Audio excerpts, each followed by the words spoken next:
أعوذ بالله من الشيطان الرجيم بسم الله الرحمن الرحيم. Anda bertanya, bagaimana proses hari akhir itu? Ya, seringkali begitu, manusia itu kalau disebutkan sesuatu selalu ingin memperjelas. Ya, sifatnya begitu. Penjelasan itu disebut bayan. Fitrah manusia dalam dirinya selalu memiliki bayan.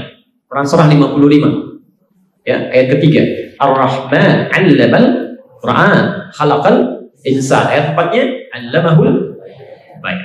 Jadi ada potensi selalu ingin minta penjelasan. Kalau belum jelas, sulit ditanyakan.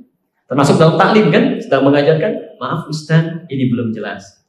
Baik begini, jelas? Belum. Terangin lagi gitu kan, sampai dia mengerti dengan apa yang sudah disampaikan.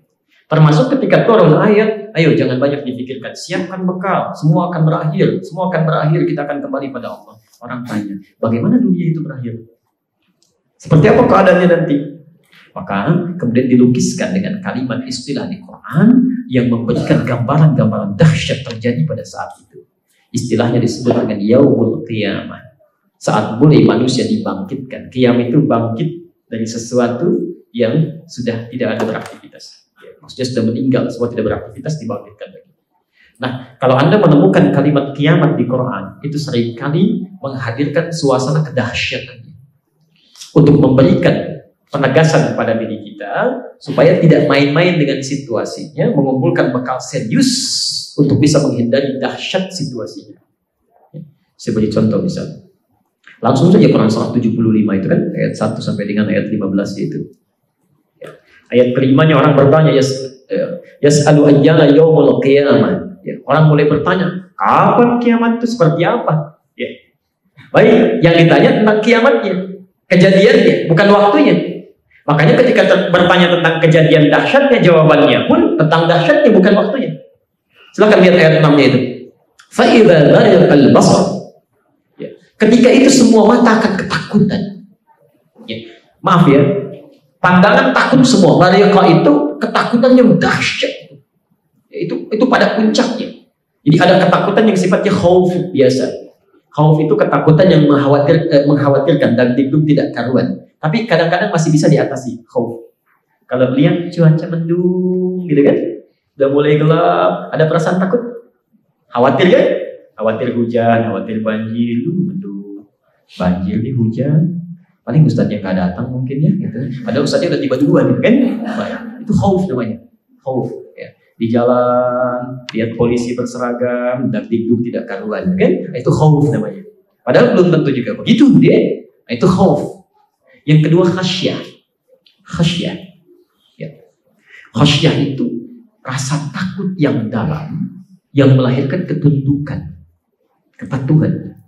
Ya, rasa takut yang dalam yang melahirkan ketundukan, kepatuhan. Kalau khauf tadi misal di Quran surah kedua ayat 155, kalau khasyah di Quran surah ke-35 Fatir ayat 28 sampai 29, posisi paling kanan sebelah bawah. Oke. Itu Bapak Ibu sekalian, ciri ulama itu bukan pintar. Ciri ulama dalam Quran, ciri pertamanya khasyah, takut. Innama yakhsyallaha min ibadihi al-ulama. Ulama itu ciri pertamanya kata Quran, beda dengan yang lain. Bukan orang pintar, awas. Ulama itu ciri pertamanya takut yang dalam kepada Allah, yang dengan ketakutan itu patuh dia tunduk pada ketentuan Allah. Jadi kalau cuma pintar, yang pintar banyak apa? Bu, banyak yang pintar. Menghafal Quran dengan ayatnya, hafal hadis dengan nomornya itu banyak. Non-muslim juga ada yang begitu. Yang bikin indeks hadis itu Wensing dari Belanda itu. Mu'jam Faharas fi al-Fadil hadis. Itu non-muslim. Tapi maaf, kepintarannya tidak membuat dia takut dan patuh pada ketentuan Allah. Ulama itu nggak begitu. Dia mau bicara, dia takut kalau pembicaraannya tidak Allah dia baik. Jadi mustahil ada ulama memberikan fatwa yang tidak sesuai dengan ketentuan Allah, itu mustahil.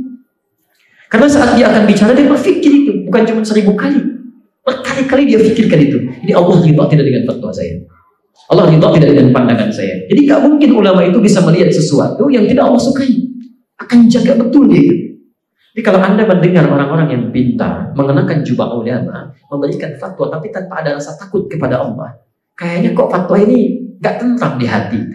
Pasti ada yang keliru. Ya, pasti ada yang keliru. Jelas ya? Baik, nah puncak lebih tinggi lagi itu disebut dengan barikal barak.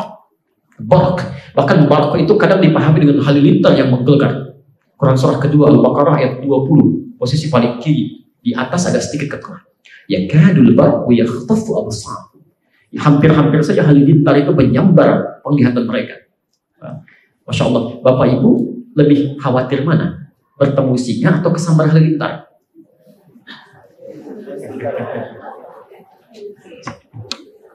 Masya Allah.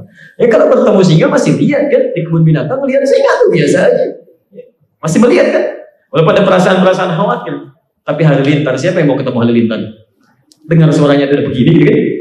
Itu menggelegar, itu bukan halilintar biasa, halilintar yang menggelegar. Menggelegar itu barikah namanya. Jadi suasana saat kiamat itu, pandangan-pandangan itu seperti kita mendengar suara guntur yang tajam, itu seperti itu. Mata kita itu terbelalak. Seperti contoh surah Al-Zalzalah itu. Al-Zalzalah. Kita yang paling hafal saja. Idza zulzilatil ardu zilzalah. Perhatikan kalimatnya. Kalimat zilzal itu disebutkan dua kali. Satu bentuk kata kerja, kedua sifat. Idza zulzilatil ardu. Jika bumi sudah digoncang. Kalau kalimatnya satu saja, idza zulzilatil ardu sampai sini ayatnya, maka itu artinya bangunan tinggi yang runtuh ke bawah. Di saat gempa, yang bangunan tinggi runtuh ke bawah. Jelas? Sekarang kan banyak terjadi ya. Kemudian di PD kita doakan pada Allah Subhanahu Wa Taala supaya diberikan kesabaran, kan? Dan kekuatan-kekuatan, dan kita diberikan juga kekuatan minimal untuk mendoakan. Dengan tenaga silakan bantu, dengan harta silakan ringankan bebannya. Baik. Tapi poinnya, gempa itu menghancurkan, meluluh lantarkan yang tinggi jadi hancur ke bawah. Jelas? Sekarang orang dengar gempa kayak biasa ya. Gempa di sini, hancur dari atas ke bawah. Tapi kalau kalimatnya disebutkan dua kali, bahkan dengan sifatnya zilzal, zilzalah, sudah zilzal, itu artinya, maaf, yang dari bawah naik ke atas. Bukan yang bawah untuk ke bawah, yang atas untuk ke bawah, bukan. Tapi yang di bawah naik ke atas, semua naik, saking kencang itu semua naik ke atas. Gak usah bayangkan gedung pencakar langit itu, semua yang di bawah naik ke atas. Makanya ayat keduanya langsung menerangkan kalau belum paham juga. Wa akhrajatil ardu afqalaha. Maka semua yang dikandung oleh bumi itu bahasa kiasan yang indah, kan? Dikandung oleh bumi, di dalamnya semua naik ke atas. Hancur semua. Makanya manusia pada kaget. Fa idza barikal basar. Itu matanya pada menutup semua. Ya Allah, apa yang terjadi? Semua kaget itu. Kata semua naik ke atas. Semua naik ke atas. Makanya mengandung bisa keguguran, masing-masing menyelamatkan. Ya, yauma yafirul mar'u min akhihi wa ummihi wa abihi. Semua sudah enggak peduli, semua lari itu, enggak kenal lagi tuh. Enggak kenal itu. Yang sayang, yang ini, yang macam-macam sudah semua lari itu. Kalau sudah bingung pikiran ini apa yang terjadi. Wa qala al-insanu balah. Ini apa yang terjadi dengan semua ini? Hati-hati. Itu dahsyat situasi. Jadi kalau Anda tanyakan gimana sih kiamat itu? Ini situasinya begini. Kalau mau silakan aja berharap, kan? Tapi itu tidak mudah untuk didapati. Hati-hati betul, hati-hati. Ya. Tapi yang paling penting kita garis bawahi, kalau ada kalimat tentang kiamat, semua diangkat yang kita bijak, biasanya itu menginformasikan kepada kita supaya kita menggunakan semua perangkat hidup itu dengan kebaikan-kebaikan. Sehingga ketika yang kita pijak itu semua sudah hancur, saat tidak ada peluang lagi untuk memijaknya, maka semua amal soleh sudah membekas di situ. Ya. Makanya ayat keempat yang diteruskan. Lihat kalimatnya. Yauma idzin tuhadditsu akhbaraha. Baik, pada saat itu semua yang pernah kita pijak itu akan bicara. Karpet akan bicara, Pak. Meja akan bicara. Tangan kita aja bicara. Tangan kita bicara. Al-yauma nakhtimu ala afwahihim. Mulut akan dikunci pada saat itu. Wa tukallimuna aydihim. Tangannya bicara. Sekarang di dunia tangan sudah bicara, tapi pasif. Ya, sidik jari itu kan bicara. Dia punya sipulan. Beda dengan yang lain. Dia bicara, cuman pasif. Di akhirat dia bicara betulan. Gimana Ustaz? Lihat besok nanti. Sama-sama kita lihat. Tapi poinnya bukan cuma tangan, ini karpet bicara, meja bicara, pensil bicara. Ya, dia akan katakan, ya Allah, saat si fulan bermacet-macet ria mengejar dunianya, direncanakan sejak jauh-jauh hari, ini hambamu si fulan, saya menjadi saksi ya Allah. Saya digunakan oleh tangannya untuk menuliskan kalimat-kalimatmu, ayat-ayatmu, di hari ini, jam sekian, tanggal sekian, mohon berikan pahala padanya ya Allah. Itu hadir dia. Makanya saya sarankan pada Anda, setiap benda yang melekat pada diri kita, sekalipun itu diri kita, jasad kita, cepat gunakan untuk ibadah sebelum hilang fungsinya. Kalau ini mata, kata Quran, itu fungsinya cuma satu, melihat yang baik-baik. Ya, Quran surah ke-24 ayat 30 untuk laki-laki, ayat 31 untuk perempuan. An-Nur. Ya. Wa kullil mu'minina yaghuddu min absarihim. Katakan pada pria-pria beriman, matanya hanya boleh lihat yang baik-baik. Kalau tidak baik, ghaddun, palingkan. Jadi mumpung masih bisa melihat, lihat yang baik. Karena kalau sudah nikmat mata ini diambil, sudah Pak. Jangankan yang tidak baik, yang baik akan kelihatan.